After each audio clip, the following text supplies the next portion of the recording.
भगवते वासुदेवाय।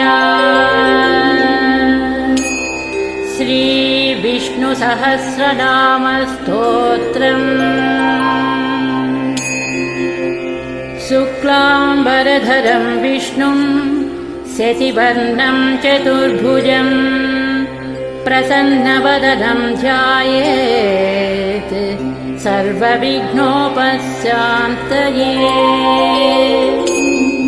व्यासं वसिष्ठनप्तारं शक्तेः पौत्रमकल्मषम् पराशरात्मजं वन्दे सुखदातं तपोनिधिम्।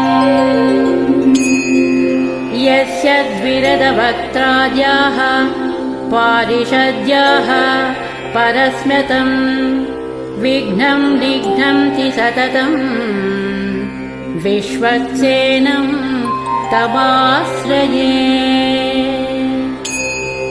व्यासाय विष्णुरूपाय व्यासरूपाय विष्णवे नमो वै ब्रह्मनिधये वासिष्ठाय नमो नमः।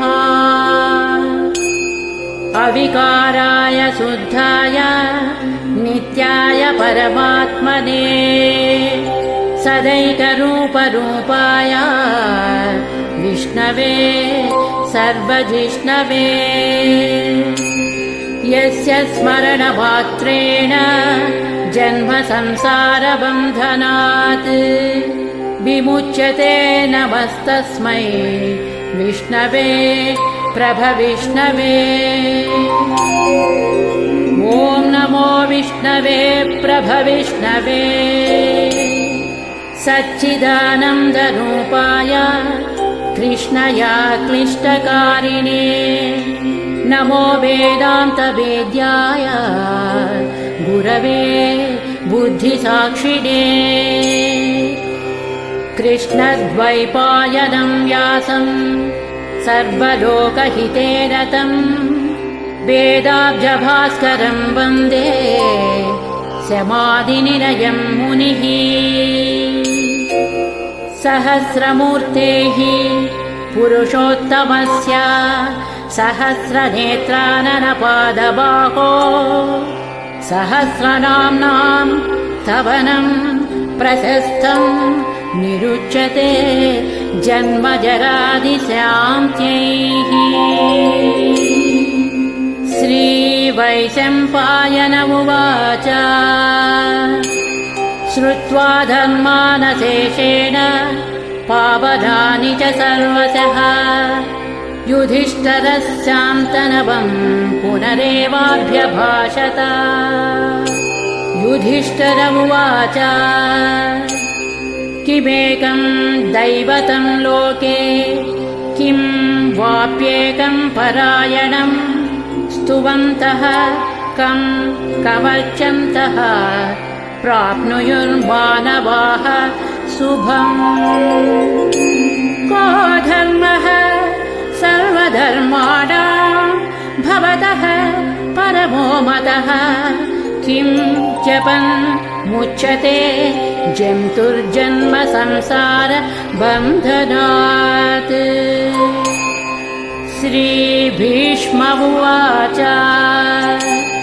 जगत्प्रभुं देवदेवम् अनन्तं पुरुषोत्तमम् स्तुवन्नाम सहस्रेण पुरुषः शततोऽधिकः तमेव चार्चयन् नित्यं भक्त्या पुरुषमव्ययम् ध्यायन् स्तुवन् नमस्यंश्च यजमानस्तमेव च।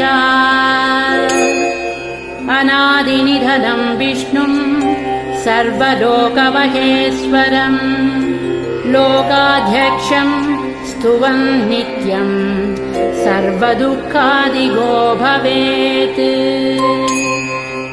ब्रह्मण्यं सर्वधर्मज्ञं लोकानां कीर्तिवर्धनं लोकनाथं महद्भूतं सर्वभूतभवोद्भवम्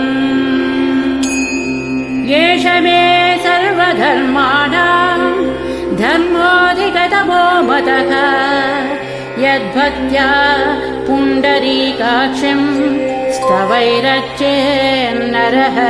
सदा। परमं यो महत्तेजः परमं यो महत्तपः परमं यो महद्ब्रह्म परमं यः परायणम्।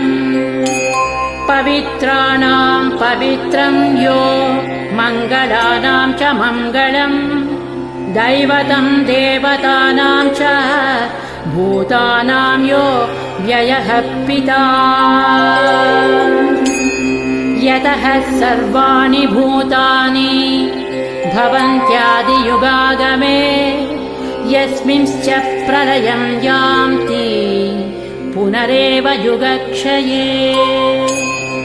तस्य लोकप्रधानस्य जगन्नाथस्य भूपते विष्णोर्नामसहस्रं मे शृणु पापभयापहम्। यानि नामानि गौणानि विख्यातानि महात्मनः ऋषिभिः परिगीतानि तानि वक्ष्यामि भूतये। विष्णोर्नामसहस्रस्य वेदव्यासो महामुनिः छन्दोनुष्टुप्तधा देवो भगवान् देवकी सुतः। अमृतांशोद्भवो बीजम् शक्तिर्देवकी नन्दनः त्रिसामा हृदयं तस्य शान्त्यर्थे विनियुज्यते। विष्णुं जिष्णुं महाविष्णुं प्रभविष्णुं महेश्वरम् अनेकरूपदैत्यान्तं नमामि पुरुषोत्तमम्। न्यासः अस्य श्रीविष्णोर्दिव्यसहस्रनामस्तोत्र महामन्त्रस्य श्रीवेदव्यासो भगवान् ऋषिः अनुष्टुप् छन्दः। श्रीमहाविष्णुः परमात्मा श्रीमन्नारायणो देवता। अमृतांशोद्भवो भानुरिति बीजम् देवकी नन्दनः स्रष्टेति शक्तिः। उद्भवः क्षोभनो देव इति परमो मन्त्रः।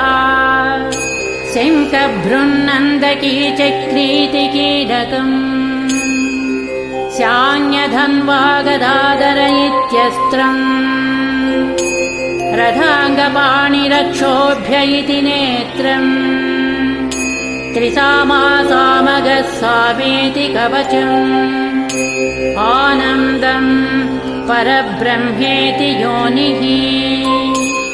ऋतुः सुदर्शनः काल इति दिग्बन्धः श्रीविश्वरूप इति ध्यानम्। श्रीमहाविष्णुः प्रीत्यर्थे श्रीसहस्रनाम जपे विनियोगः। ध्यानम् क्षीरोधन्वत्प्रदेशे शुचिमणिविलसत्सैकते मौक्तिकानाम् मालाक्षुप्तासनस्थः स्फटिकमणिनिभैः मौक्तिकैर्मण्डिताङ्गः। शुभ्रैरभ्रैरदभ्रैरुपरि विरचितैर्मुक्त पीयूषवर्षैः आनन्दीनः पुनीया दरिनलिनगदा शङ्खपाणिर्मुकुन्दः। भूः पादौ यस्य नाभिर्वियदसुरनिलश्चन्द्रसूर्यौ च नेत्रे कर्णावासाः शिरोद्योर्मुखमपि दहनो यस्य वास्तेयमब्धिः। अन्तःस्थं यस्य विश्वं सुरनरखगो भोगि गन्धर्वदैत्यैः चित्रं रम्यते तं त्रिभुवनवपुषं विष्णुमीशं नमामि। ॐ नमो भगवते वासुदेवाय। शान्ताकारं भुजगशयनं पद्मनाभं सुरेशं विश्वाधारं गगनसदृशं मेघवर्णं शुभाङ्गम् लक्ष्मीकान्तं कमलनयनं योगिहृद्ध्यानगम्यं वन्दे विष्णुं भवभयहरं सर्वलोकैकनाथम्। मेघश्यामं पीतकौसेयवासं श्रीवत्साङ्गं कौस्तुभोद्भासिताङ्गं पुण्योपेतं पुण्डरीकायताक्षं विष्णुं वन्दे सर्वलोकैकनाथम्।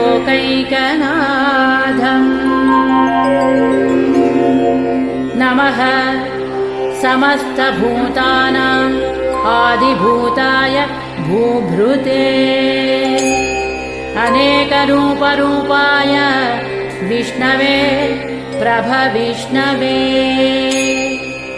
सशङ्खचक्रं सकिरीटकुण्डलं सपीतवस्त्रं सरसीरुहेक्षणं सहारवक्षस्थलशोभिकौस्तुभं नमामि विष्णुं शिरसा चतुर्भुजम्। छायायां पारिजातस्य हेमसिंहासनोपरि आसीनमम्बुधस्यामभायताक्षमलं कृतम् चन्द्राननं चतुर्बाहुं श्रीवत्साङ्कितवक्षसं रुक्मिणी सत्यभामाभ्यां सहितं कृष्णमाश्रये। इति उत्तरपीठिका समाप्तः। स्तोत्रम् हरिः ओम्। विश्वं विष्णुर्वषट्कारो भूतभव्यभवत्प्रभुः भूतकृद्भूतभृद्भावो भूतात्मा भूतभावनः भूतात्मा परमात्मा च मुक्तानां परमागतिः अव्ययः पुरुषः साक्षी क्षेत्रज्ञोऽक्षर एव च योगो योगविदां नेता प्रधानपुरुषेश्वरः नारसिंहवपुः श्रीमान् केशवः पुरुषोत्तमः सर्वः सर्वः शिवः स्थाणुर्भूतादिर्निधिरव्ययः सम्भवो भावनो भक्ता प्रभवः प्रभुरीश्वरः स्वयंभूः शम्भुरादित्यः पुष्कराक्षो महास्वनः अनादिनिधनो धाता विधाता धातुरुत्तमः अप्रमेयो ऋषिकेशः पद्मनाभो अमरप्रभुः विश्वकर्मा मनुः स्वस्था स्थविष्टः स्थविरो ध्रुवः अग्राह्यः शाश्वतः कृष्णो लोहिताक्षः प्रतर्धनः प्रभूतस्त्रिककुर्धाम पवित्रं मङ्गलं परम् ईशानः प्राणदः प्राणो ज्येष्ठः श्रेष्ठः प्रजापतिः हिरण्यगर्भो भूगर्भो माधवो मधुसूदनः रुद्रो विक्रमी धन्वी मेधावी विक्रमः क्रमः अनुत्तमो दुरादर्शः कृतज्ञः कृतिरात्मवान्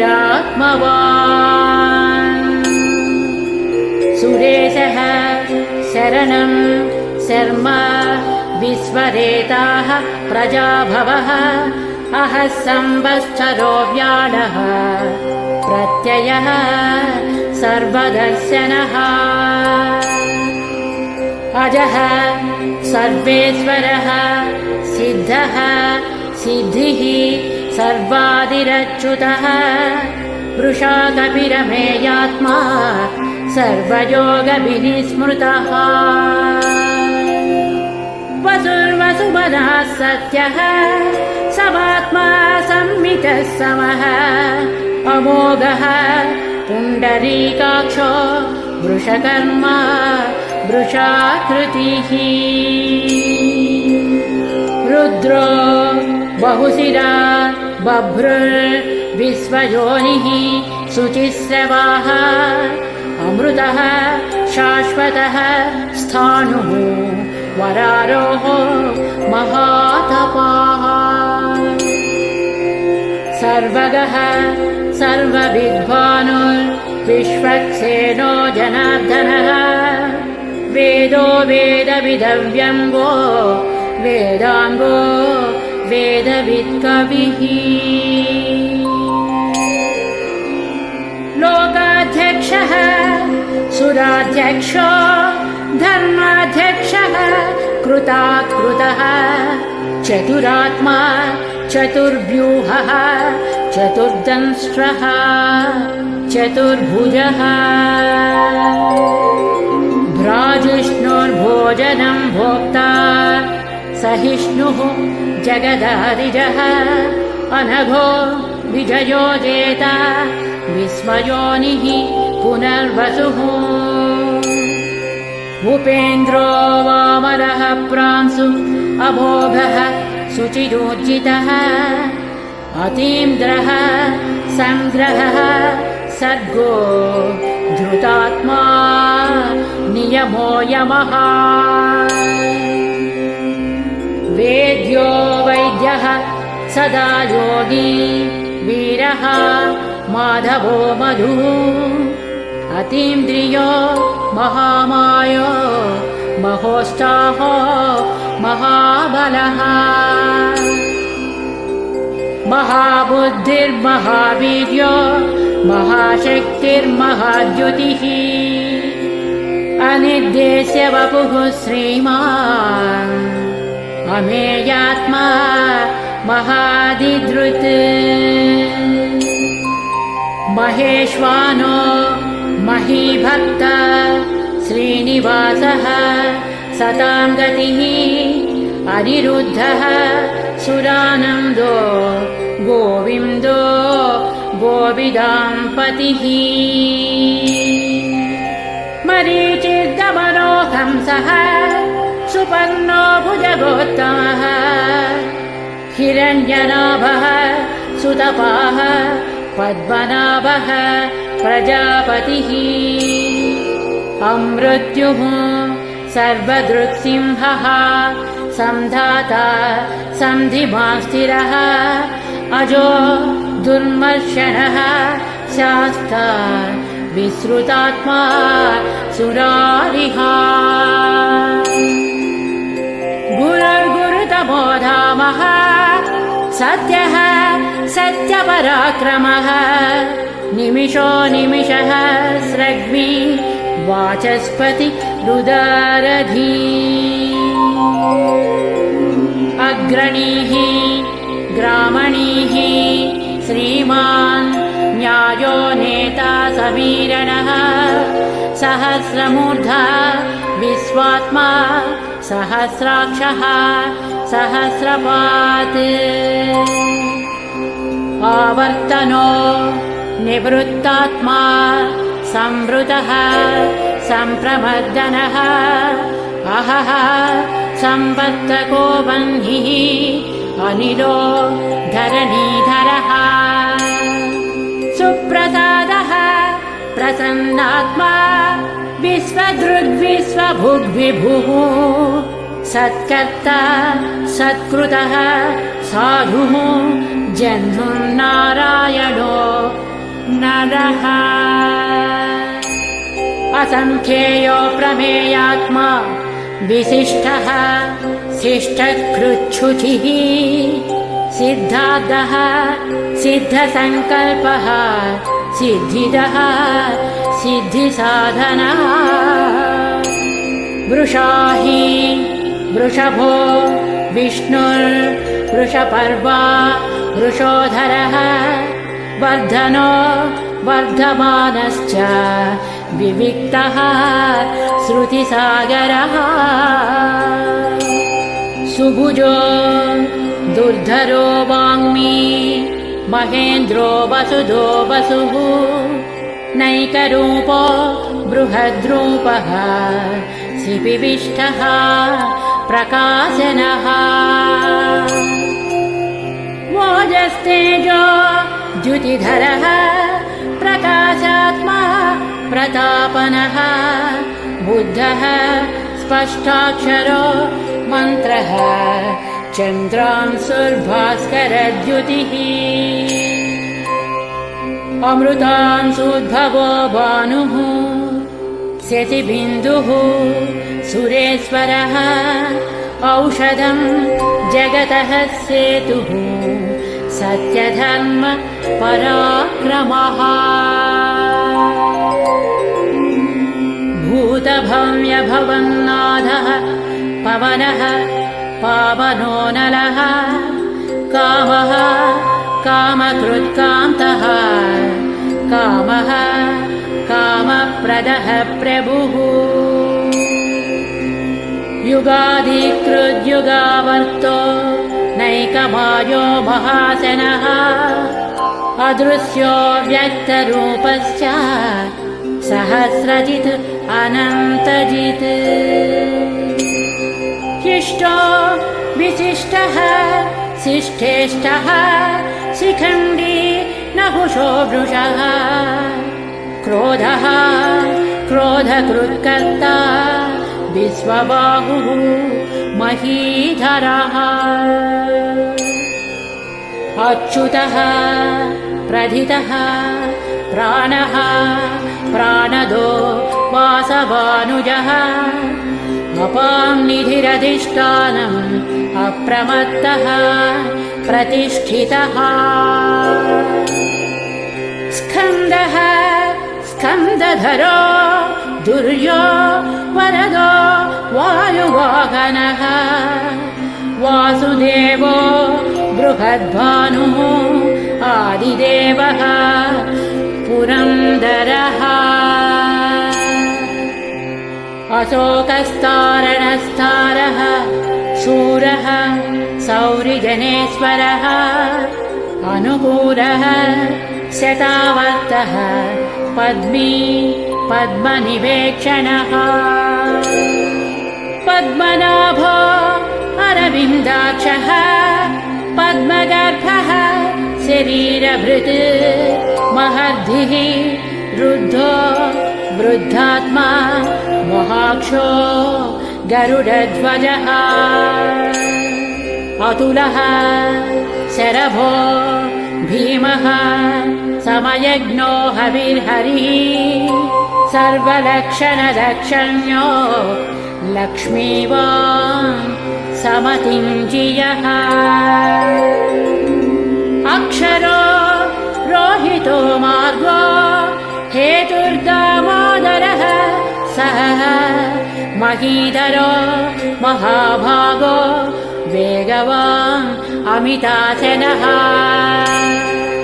उद्भवः क्षोभनो देवः श्रीगर्भः परमेश्वरः करणं कारणं कर्ता विकर्ता गहनो गुहः व्यवसायो व्यवस्थानः संस्थानः स्थानदो ध्रुवः परधिः परमस्पष्टः तुष्टः पुष्टः सुभेक्षणः रामो विरामो विरजो मार्गो नेयो नयो नयः वीरः शक्तिमतां श्रेष्ठो धर्मो धर्मविदुत्तमः वैकुण्ठः पुरुषः प्राणः प्राणदः प्रणवः पृथुः हिरण्यगर्भः शत्रुभ्यो व्याप्तो वायुरधोक्षजः ऋतुः सुदर्शनः कालः परमेष्टि परिग्रहः उग्रः संवत्सरो दक्षो विश्रामो विश्वदक्षिणः विस्तारः स्थावरः स्थाणुः प्रमाणं बीजमव्ययम् अर्धोऽनर्धो महाकोशो महाभोगो महाधनः अनिर्विण्णः स्थविष्ठो भूः धर्मयूपो महामकः नक्षत्रनेमि नक्षत्री क्षमः क्षामः समीहनः यज्ञयुज्यो महेज्यस्य क्रतुः सत्रं सतां गतिः सर्वदर्शी विमुक्तात्मा सर्वज्ञो ज्ञानमुत्तमम् सुव्रतः सुमुखः सूक्ष्मः सुभाषः सुखदः सुहृत् मनोहरो जितक्रोधो वीरबाहुर्विदारणः स्वापनः स्ववसो व्यापी नैकात्मा नैककर्मकृत् वश्चरो वश्ची रत्नगर्भो धनेश्वरः धर्मकृद्धर्मी सदसक्षरमक्षरम् अभिज्ञाता सहस्रांशुः विधाता कृतलक्षणः गभस्तिनेमिः सत्त्वस्थः सिंहो भूतमहेश्वरः आदिदेवो महादेवो देवेशो देवभृद्गुरुः उत्तरो गोपतिर्गोप्ता ज्ञानगम्यः पुरातनः शरीरभूतभृद्भोक्ता कपीन्द्रो भूरिदक्षिणः सोमपोऽमृतपः सोमः पुरुषोत्तमः विनयोजयः सत्यसन्धो दाशार्हः सात्वतां पतिः जीवो विनयिता साक्षी मुकुन्दोमितविक्रमः अम्बोनिधिः अनन्तात्मा महोदधिशयोऽन्तकः अजो महार्हः स्वाभाव्यो जितामित्रः प्रमोदनः आनन्दो नन्दनो नन्दः सत्यधर्म त्रिविक्रमः महर्षिः कपिलाचार्यः कृतज्ञो मेदिनीपतिः त्रिपदस्त्रिदशाध्यक्षो महाशृङ्गः कृतान्तकृत् महावराहो गोविन्दः सुषेणः कनकाङ्गदी गुह्यो गभीरो गहनो गुप्तश्चक्रगदाधरः वेदाः स्वाङ्गोजितः कृष्णो दृढः सङ्कर्षणोच्युतः वरुणो वारुणो वृक्षः पुष्कराक्षो महामनाः भगवान् भगहानन्दी वनमाली हलायुधः आदित्यो ज्योतिरादित्यः सहिष्णुः गतिसत्तमः सुधन्वा खण्डपरशुः दारुणो द्रविणप्रदः दिवक्स्पृक् सर्वदृग्व्यासो वाचस्पतिरयो निजः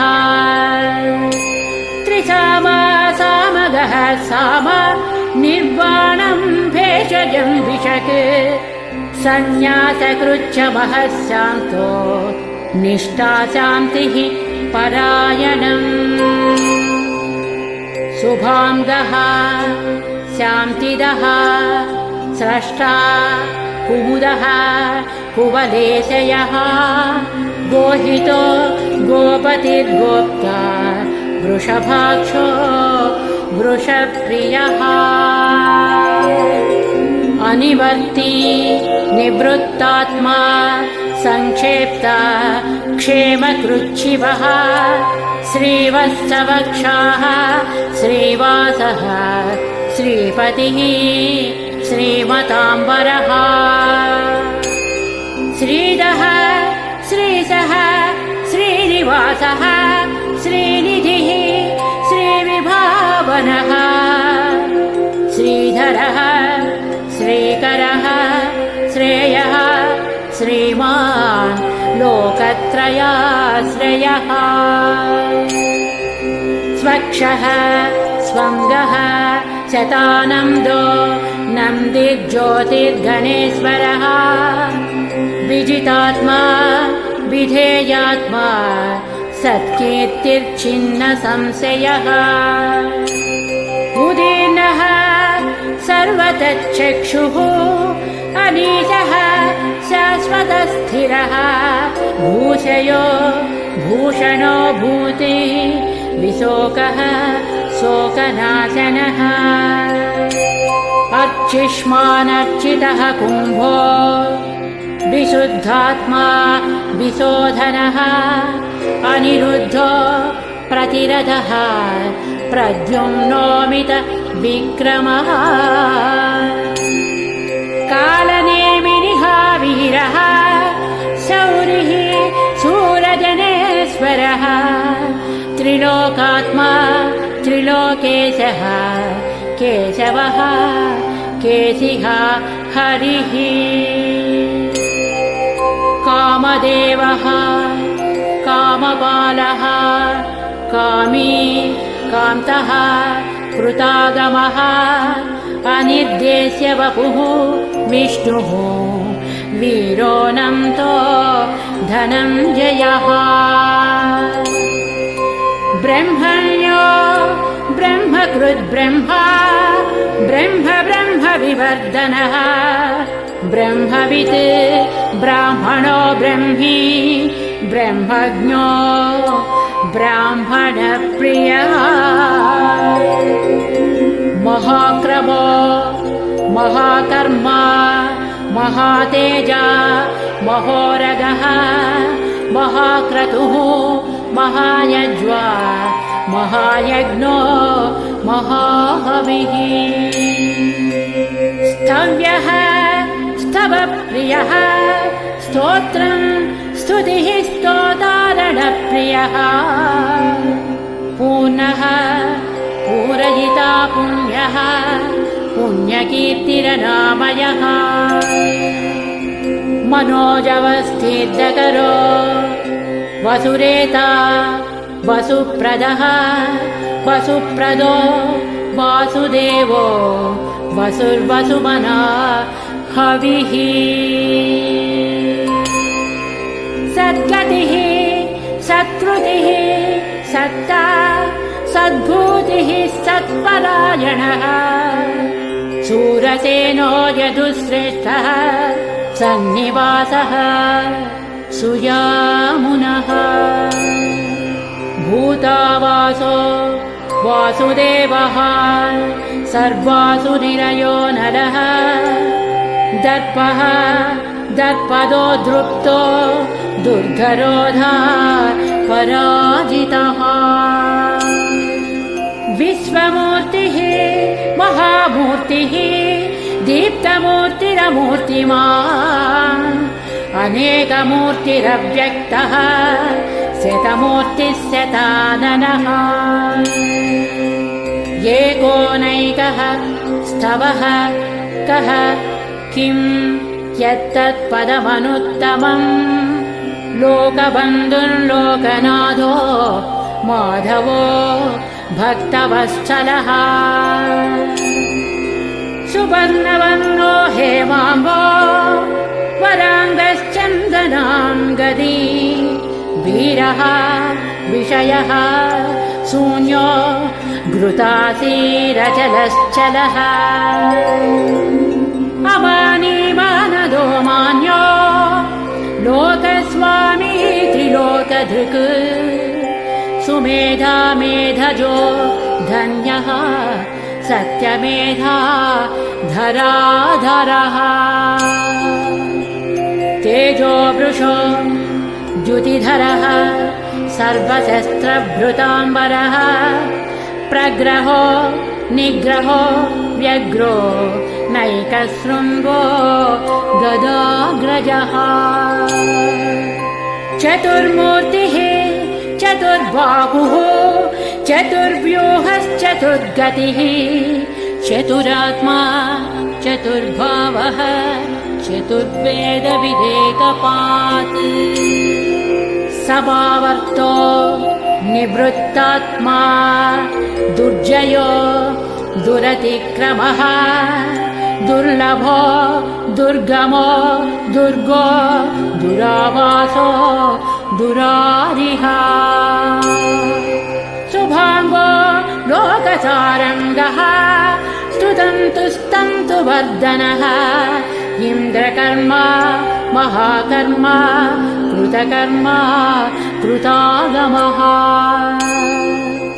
उद्भवः सुन्दरः सुन्दो रत्ननाभः सुलोचनः अर्को वाजसनः शृङ्गी जयन्तः सर्वविजयी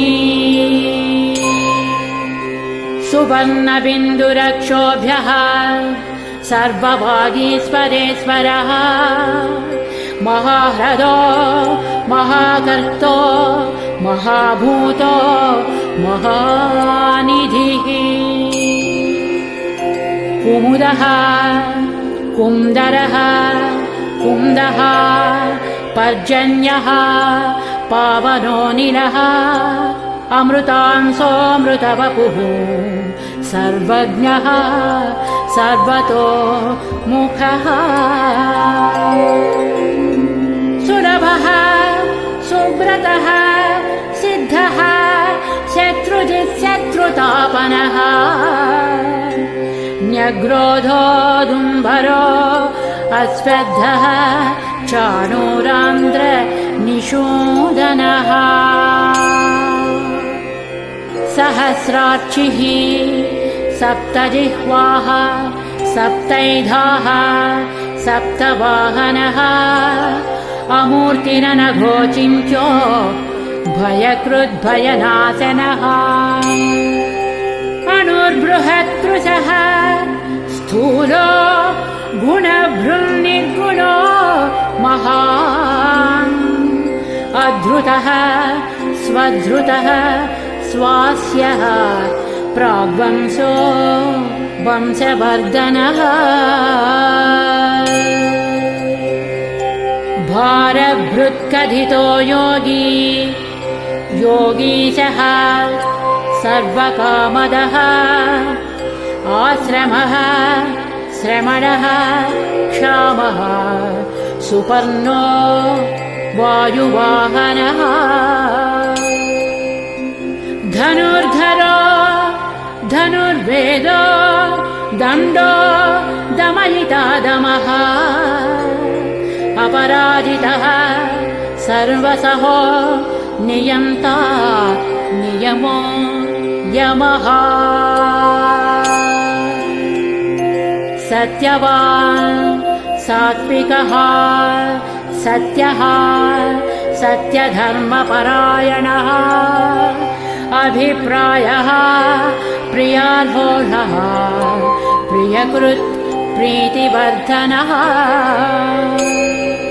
विहाय च गतिर्ज्योतिः सुरुचिर्हुतभुग्विभुः रविर्विलोचनः सूर्यः सविता रविलोचनः अनन्तो हुतभुग्भोक्ता सुखदो नैकदोऽग्रजः अनिर्भिन्नः सदावर्षी लोकाधिष्ठानमद्भुतः सनः सनातनतमः कपिलः कपिलव्ययः स्वस्तिदः स्वस्तिकृत् स्वस्ति स्वस्तिभुक् स्वस्ति दक्षिणः अरौद्रः कुण्डलीचक्रे विक्रमोचितशासनः शब्दादिगः शब्दसः शिशिरः शर्वरीकरः अक्रूरः पेशलो दक्षो दक्षिणः क्षमिणाम्बरः विद्वत्तमो वीतभयः पुण्यश्रवणकीर्तना उत्तारणो दुष्कृतिः पुण्यो दुःस्वप्ननाशनः वीरः रक्षणः सन्तो जीवनः पर्यवस्थितः अनन्तरूपोऽनन्तश्रीर्जितमन्युर्भयापहः चतुरस्रो गभीरात्मा विदिशो व्याधिशो दिशः अनादिर्भूर्भुवो लक्ष्मीः सुवीरो रुचिराङ्गदः जननो जनजन्मादिर् भीमो भीमपराक्रमः आधारनिलयो धाता पुष्पहासः प्रजागरः ऊर्ध्वगः सत्पदाचारः प्राणदः प्रणवः फणः प्रमाणं प्राणनिलयः प्राणभृत् प्राणजीवनः तत्त्वं तत्त्वविदेकात्मा जन्म मृत्युजरातिगः भूर्भुवः स्वस्तरुस्तारः सविता प्रपितामहः यज्ञो यज्ञपतिर्यज्वा यज्ञाङ्गो यज्ञवाहनः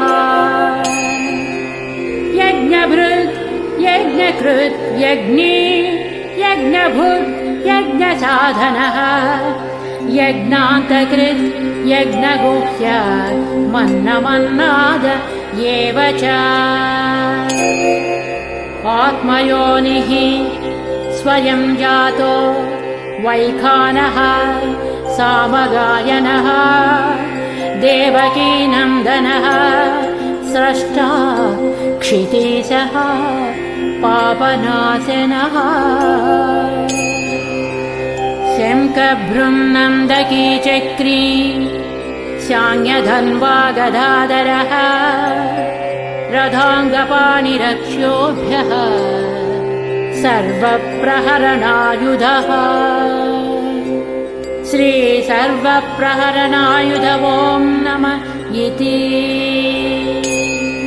वनमाली गदी सारङ्गी शङ्खी चक्री च नन्दकी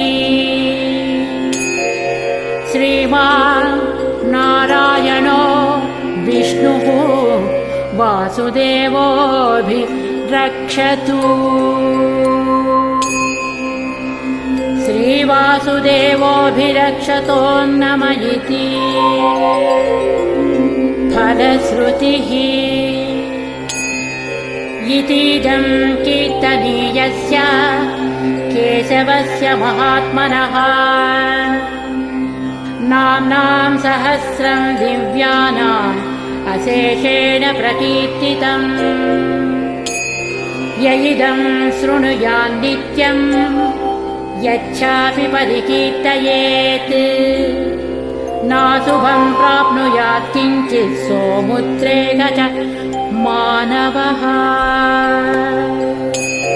वेदान्तगो ब्राह्मणः स्यात् क्षत्रियो विजयी भवेत् वैश्यो धनसमृद्धः स्यात् शूद्रः सुखमवाप्नुयात् धर्मार्थी प्राप्नुयात् धर्मः अर्थार्थी च अर्थमाप्नुयात् कामानवाप्नुयात् कामी प्रजार्थी चाप्नुयात् प्रजाम् भक्तिमान् यः शतोत्थाय शुचिसद्गतमानसः सहस्रं वासुदेवस्य नाम्नामेतत् प्रकीर्तयेत्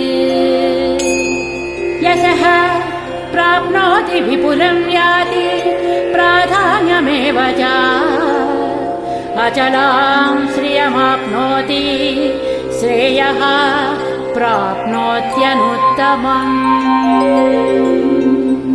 न भयं क्वचिदाप्नोति वीर्यं तेजश्च विन्दति भवत्यरोगो द्युतिमान् बलरूपगुणान्वितः रोगात्तो मुच्यते रोगात् बद्धो मुच्येत बन्धनात् भयान्मुच्येत भीतस्तु मुच्येतापन्नमापदः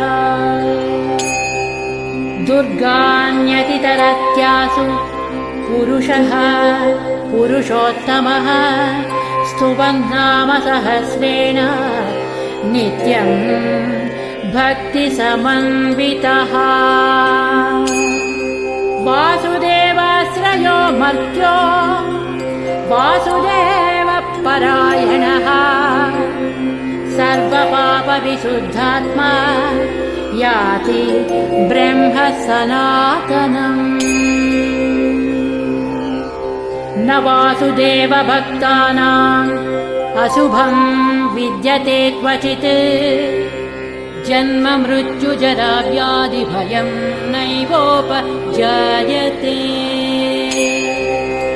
इमं स्तवमधीयानः श्रद्धा भक्तिसमन्वितः युज्येतात्मसुखक्षान्ति श्रीधृतिस्मृतिकीर्तिभिः न क्रोधो न च माश्चर्यम् न लोभो नाशुभामतिः भवन्ति कृतपुण्यानां भक्तानां पुरुषोत्तमे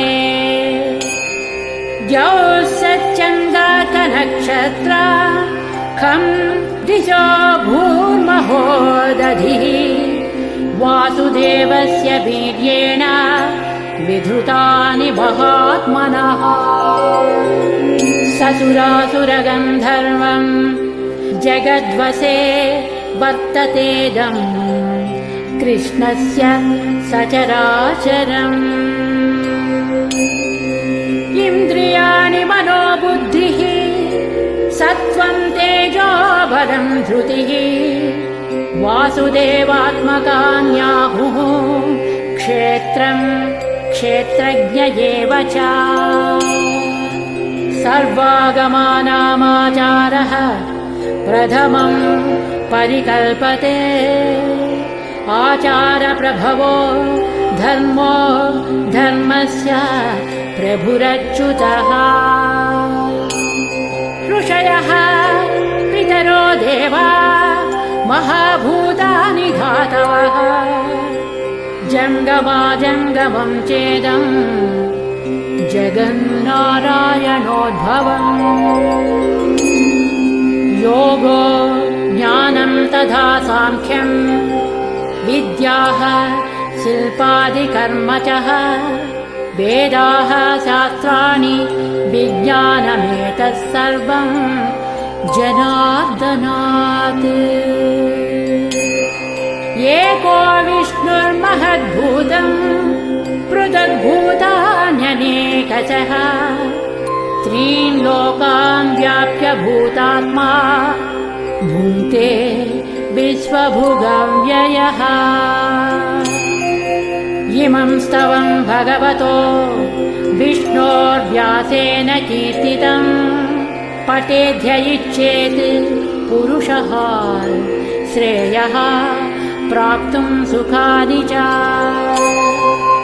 विश्वेश्वरमजं देवं जगतः प्रभुमव्ययम् भजन्ति ये पुष्कराक्षं न ते यान्ति पराभवम् न ते यान्ति पराभवो नमः इति।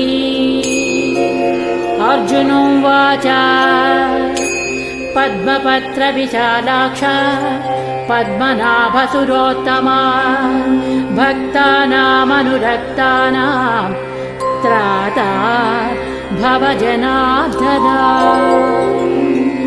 श्रीभगवानुवाच यो मां नाम सहस्रेण स्तोतुमिच्छति पाण्डव सोऽहमेकेन श्लोकेन स्तुत एव न संशयः स्तुत एव न संशयः। ॐ नमः इति।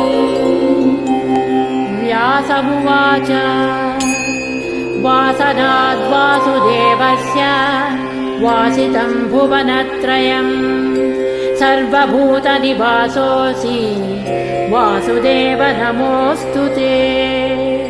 श्रीवासुदेव नमोऽस्तु ते। ॐ नमः इति। पार्वत्युवाच केनोपायेन लघुना विष्णोर्नाम सहस्रकम् पठ्यते पण्डितैर्नित्यम् श्रोतुमिच्छाम्यहम् प्रभो। ईश्वर उवाच श्रीराम राम रामेति रमे रामे मनोरमे सहस्रनाम तत्तुल्यं रामनाम वरानने। श्रीराम नाम वरानन। ॐ नमः इति। ब्रह्मोवाच नमोऽस्त्वनन्ताय सहस्रमूर्तये सहस्रपादाक्षि शिरोरुबाहवे सहस्रनाम्ने पुरुषाय शाश्वते सहस्रकोटि युगधारिणे नमः। सहस्रकोटि युगधारिण ॐ नमः इति। संजय उवाच यत्र योगीश्वरः कृष्णो यत्र पार्थो धनुर्धरः तत्र श्रीर्विजयो भूति ध्रुवा नीतिर्मतिर्मम। श्रीभगवानुवाच अनन्याश्चिन्तयन्तो मां ये जनाः पर्युपासते तेषां नित्याभियुक्तानां योगक्षेमं वहाम्यहम्। परित्राणाय साधूनां विनाशाय च दुष्कृतां धर्मसंस्थापनार्थाय सम्भवामि युगे युगे। आर्ता विषण्णाः शिथिलाश्च भीता घोरेषु च व्याधिषु वर्तमानाः संकीर्त्य नारायण शब्दमात्रं विमुक्तदुःखा सुखिनो भवन्तु। कायेन वाचा मनसेन्द्रियर्वा बुद्ध्यात्मना वा प्रकृते स्वभावात् करोमि यद्यत् सकलं परस्मै नारायणायेति समर्पयामि। ॐ तत्सत् इति श्रीमहाभारते शतसाहस्रिकायाम् संहितायाम् नैयासिक्याम् अनुशासनपर्वान्तर्गत अनुशासनिकपर्वणि मोक्षद्वारे भीष्मयुधिष्ठिरसंवादे श्रीर्विष्णोर्दिव्य सहस्रनामस्तोत्रम् नामैकोनपञ्चशताधिकशततमोऽध्यायः। इति श्री विष्णुसहस्रनामस्तोत्र